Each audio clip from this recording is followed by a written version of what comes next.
जय हिंद साथियों, आप सभी को मेरा प्यार भरा नमस्कार। मैं मुकेश यादव, मैं टारगेट से।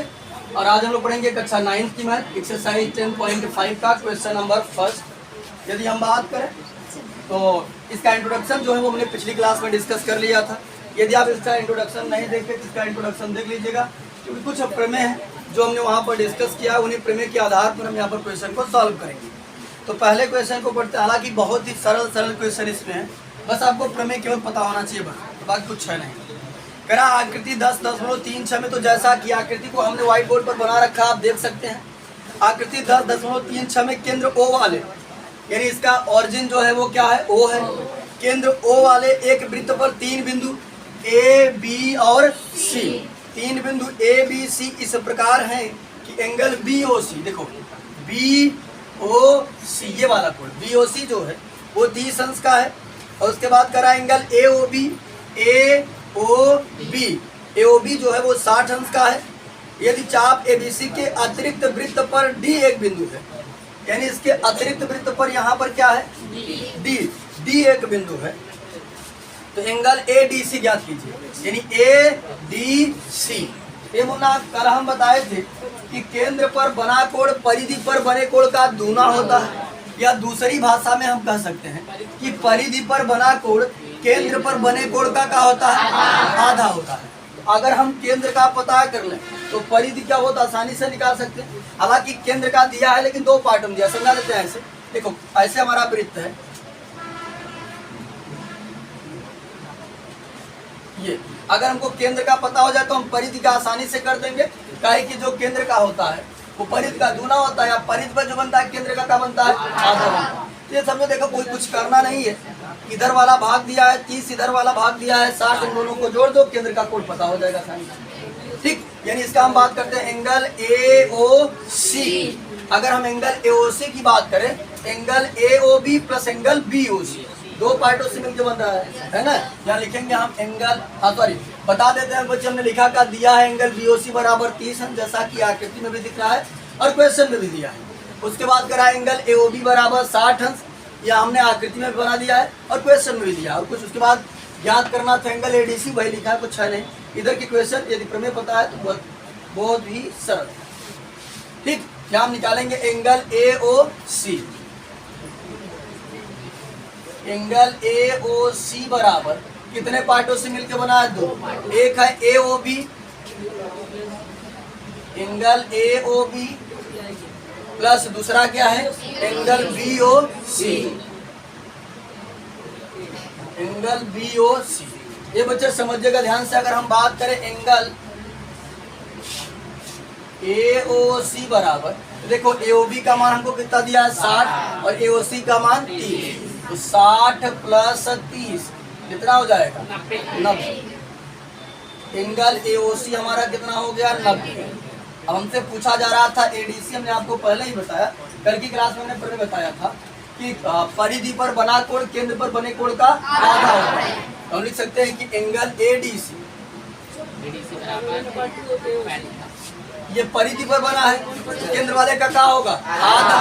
आधा होता है 1/2, किसका आधा, केंद्र वाले का, AOC।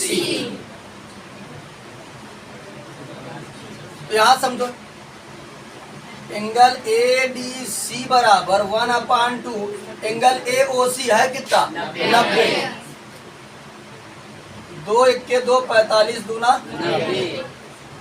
एंगल ADC हमारा जो आया कितना आया,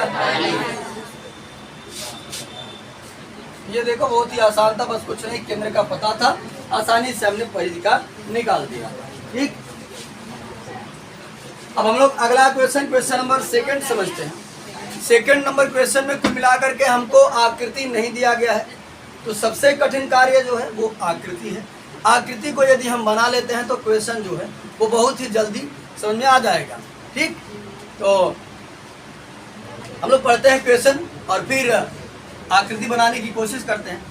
किसी वृत्त, तो कह दिया सबसे पहले वृत्त, तो हमने क्या किया, सबसे पहले बिना कुछ सोचे समझे एक वृत्त बना दिया, ये वृत्त बना दिया। ठीक, तो समझिएगा ध्यान से। करा किसी वृत्त, समझो ध्यान से, कर किसी वृत्त की एक जीवा, अब इस वृत्त में जीवा है, समझिएगा ध्यान पूर्वक। यानी इस वृत्त में हमको जीवा ड्रा करना है। अब वो जीवा हम कहाँ खींचेंगे ये हमको नहीं पता है, कैसा खींचेंगे ये नहीं पता है, आगे पढ़ने के बाद पता चलेगा। यदि किसी वृत्त की एक जीवा वृत्त की त्रिज्या के बराबर है, यानी इस जीवा को हम ऐसा खींचेंगे ताकि ये जीवा त्रिज्या के बराबर रहे। इस जीवा को हम ऐसा खींचेंगे किसके बराबर रहे, त्रिज्या के। तो अगर हमने मान लिया यहाँ पर केंद्र, ठीक, अब हमको जीवा ऐसा खींचना है, ऐसा ड्रा करना है ताकि वो त्रिज्या के बराबर है। अगर जीवा मैं यहाँ से खींच देता हूँ ऐसे और क्या मिलाता हूँ, क्या ये त्रिज्या और जीवा बराबर है, नहीं बराबर है। तो हमें इस प्रकार से खींचना है ताकि ये जीवा जो है वो किसके बराबर निकल जाए, त्रिज्या के बराबर निकल जाए। तो हमने कुछ यहाँ ड्रा किया और हमने देखा कि ये आपस में कहाँ है, बराबर, ठीक। थोड़ा सा और हालांकि बराबर लिख रहा है। तो यहाँ पर समझिए हमने जीवा को यहाँ ड्रा कर दिया, जीवा को ऐसे ड्रा किया ताकि ये जीवा, ये त्रिज्या और ये त्रिज्या का हुआ पर त्रिज्या तो बराबर होती है, यानी इस जीवा को हमको ऐसा खींचना है ताकि ये त्रिज्या के कार है, बराबर है। इतनी बात सबको समझ आई। हमसे कहा वृत्त, तो हमने बना दिया वृत्त, कहा जीवा। अब जीवा समझिए कहाँ खींचना था, जीवा को ऐसे खींचना था ताकि वो त्रिज्या के बराबर हो। तो जीवा खींचने के लिए मैं कहीं भी स्वतंत्र था, लेकिन हमने इतना प्रेजेंट ऑफ माइंड लगाया, इतना दिमाग लगाया कि हमको क्या करना है, बराबर करना है, ऐसा खींचे ताकि वो त्रिज्या की का हो जाए, बराबर हो जाए। तो हमने एक जीवा यहाँ ड्रा कर दिया और मिला करके देखा कि लगभग ये जो है वो त्रिज्या के का है, बराबर। बातें कंफर्म, ये बच्चे समझिएगा ध्यान से। इसको अब थोड़े समझ लिए हम मिटा देते क्योंकि हम जान गए कि जीवा हमारी यही खींची जाएगी। ये मुन्ना बताओ, अब जब हमने बताया था इंट्रोडक्शन क्लास में कि जब जीवा खींचते हैं तो इसको एक जीवा खींच दिए तो कई खंडों में विभाजित किया, इसे कहते हैं हम लोग वृत्त खंड। कौन वाला बड़ा है, कौन वाला छोटा, ये वाला बड़ा और ये वाला छोटा, इसे दीर्घ वृत्त खंड कहा जाता है, इसे लघु वृत्त खंड। और ये जो चाप है यहाँ से यहाँ तक भीम कुमार नाम है, भीम है, इधर समझो ध्यान से, काम भी अर्जुन वाला किया करें। यहाँ समझिए यहाँ से यहाँ तक जाएंगे तो ये चाप है, ये वाला चाप बड़ा बात, एक दीर्घ चाप कहा, ये वाला चाप छोटा जिसे लघु चाप। बात सुना रही है, तो समझिएगा ध्यान पूर्वक, आगे समझो। तो किसी वृत्त की एक जीवा वृत्त की त्रिज्या के बराबर है। जीवा द्वारा लघु चाप के किसी बिंदु पर, जीवा द्वारा लघु चाप के किसी बिंदु पर अंतरित कोण ज्ञात कीजिए तथा दीर्घ चाप के किसी बिंदु पर अंतरित कोण ज्ञात कीजिए। यहाँ समझिएगा ध्यान से, हमें लघु पर भी ज्ञात करना है और दीर्घ चाप। तो हमने क्या किया, लघु पर ज्ञात करने के लिए इसको यहाँ से मिला दिया, क्योंकि लघु और दीर्घ दोनों पर ज्ञात करना है। तो देखो लघु पर ज्ञात करने के लिए हमने ये मिलाया यहाँ से, और यहाँ जो कोण बनेगा, थोड़ा यहाँ जो कोण बनेगा वो लघु पर बन रहा है। उसके बाद समझिएगा, यानी कि इसको हमने यहाँ से मिलाया तो ये कहाँ से बना, लघु। और यदि हम ऊपर मैच करा देते हैं, ये देखो ये बड़ा वाला चाप था ना, ये दीर्घ चाप, लेकिन हमने स्टार्टिंग में बताया था कि ये जो जीवा है ये त्रिज्या के का है,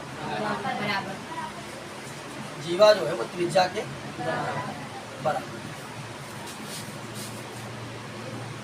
तो अब समझिएगा ध्यान पूर्वक, अब हम कुल मिलाकर के पता करेंगे कि यहाँ कितने अंश का कोण बन रहा है और यहाँ कितने अंश का कोण बन रहा है, ठीक। तो यहाँ समझिएगा, यहाँ पर नाम दे देते हैं हम ई। एक चीज हमने नहीं लिखा था, केवल बी ए सी ही लिखा था। ज्ञात करना है हमको एंगल बी ई सी, एंगल बी ई सी। ये आकृति सबको समझ में आया कि नहीं? लघु चाप पर कहा तो लघु चाप बनाए और दीर्घ चाप पर कहा था तो दीर्घ चाप। तो समझिएगा ध्यान से, अब अगर हमको केंद्र का कोण पता हो जाए तो हम परिधि पर बने कोण का क्या करेंगे, आसानी से निकाल सकते, कोई दिक्कत नहीं है। लेकिन यहाँ समझिए, और एक बात समझिएगा, इसका कॉम्बिनेशन इसके साथ बनता है और इसका कॉम्बिनेशन इसके साथ बनता है, ठीक।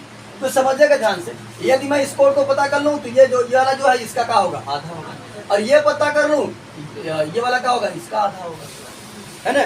तो आसानी से निकाल सकता हूँ। और हालांकि इसको पता करना, इनको पता करना कोई कठिन कार्य नहीं है, थोड़ा दिमाग लगाओ, बाकी हम तो बताओगे क्या। इसको हम कैसे पता कर सकते हैं?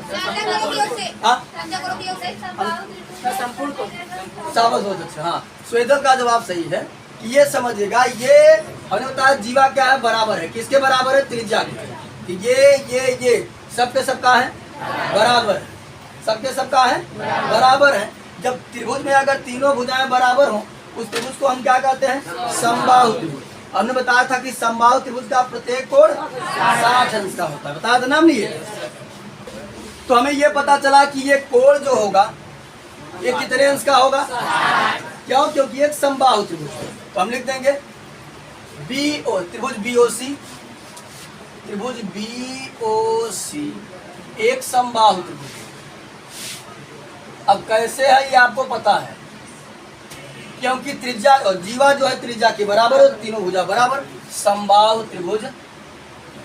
अब हमने पढ़ा हुआ है कि समबाहु त्रिभुज का प्रत्येक कोण 60 अंश है। तो मैं आसानी से लिख सकता हूं कि एंगल बीओसी कितने अंश का हो जाएगा? 60 अंश। एंगल बीओसी बराबर 60 अंश। अगर बीओसी पता हो गया तो बीएसी पता करना कोई कठिन कार्य नहीं, क्योंकि बीएसी जो है वो पूरे बीओसी का क्या होगा? आधा होगा, क्योंकि बीओसी केंद्र पर बन रहा है, बीएसी परिधि पर बन रहा है। तो परिधि पर बना कोण केंद्र पर बने कोण का क्या होता? आधा। एंगल बीएसी बराबर 1/2 एंगल बीओसी। एंगल बीएसी बराबर 1/2 बीओसी कितना है? 60। 2 1 के 2 60। एंगल बीएसी को तो हमने पता कर लिया, ये हमने पता किया। बीएसी बराबर कितना हो गया? 30। और ये हमने पता किया किस पर? दीर्घ चाप पर। अभी हमको निकालना है किस पर? लघु चाप पर। तो लघु चाप पर समझेगा इसका कॉम्बिनेशन इससे बनता है, इसका कॉम्बिनेशन इसके बनता है। तो ये अब हमको ये पता करना पड़ेगा। कोई बताएगा कैसे? हाँ संपूर्ण कोण। संपूर्ण कोण क्या समझो? पूरा 360 है, 360 में से ये अपना 30 ले लिया, सॉरी 60 ले लिया, बचेगा कितना? 300। तो हम लिख सकते हैं। और इसको क्या कहेंगे? बहिष्कोण कहे। उसको भी अगर हम बीओसी दे दिए, इसको भी बीओसी दे दिए, तो अंतर कैसे होगा? तो लिखेंगे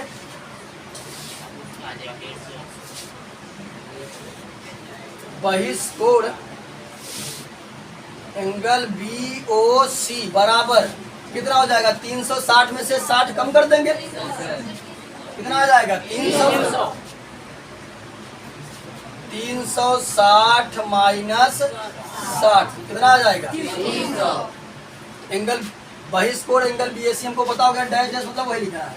अब अगर ये पता हो गया तो ये उसका आधा हो, लिखेंगे एंगल बीईसी बराबर 1/2 डायरेक्ट लिख दे रहे हैं 300।